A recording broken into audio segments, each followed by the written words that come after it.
Gulliver's travel story. Long ago in England, there lived a businessman named Lemuel Gulliver.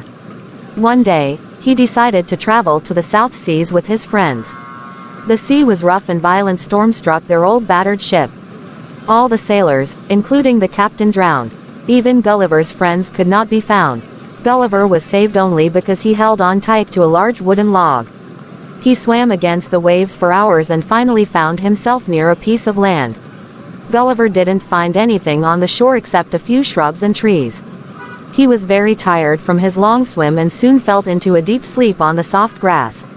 When Gulliver woke up, he found that his arms and legs had been tied to the ground.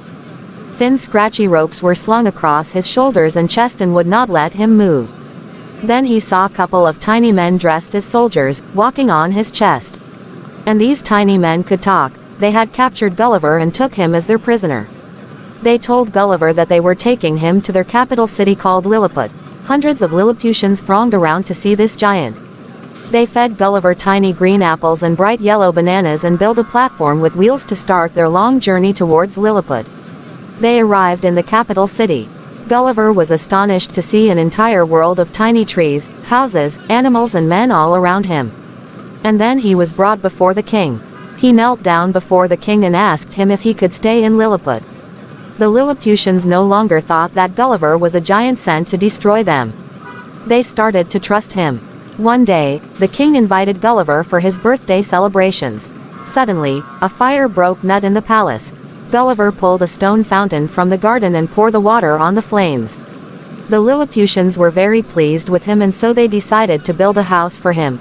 After some days, Gulliver saw a fleet of ships from the neighboring land of Blefuscu coming to wage war on Lilliput. Gulliver waded through the water to stop the Blefuscuan attack. The spears hit Gulliver like tiny needles and had no effect on him. He took a deep breath and blew hard and the ships toppled over like little toys. The Blefuscuans were defeated. Gulliver was declared a national hero and a huge celebration was held in his honor. Then one morning, as Gulliver was sitting by the sea, he saw a huge log floating out on the water and he was reminded of his family. Gulliver expressed his wish to the king to return home. The king ordered his men to build a ship for him. The Lilliputians used the log to make a beautiful boat. All the Lilliputians gathered on the dock to bid farewell to Gulliver. They gave him some animals as gifts: cows, horses and sheep. They made sure that he had sufficient food and other necessities for his long journey. Gulliver bid the Lilliputians farewell. Gulliver was sailing for many days until finally he spotted a ship. They rescued him and brought him home to England. His friends were amazed to see the tiny animals. Gulliver told them of his adventures in the land of Lilliput, and because his memories were so fond, Gulliver decided that he would travel back to Lilliput again soon.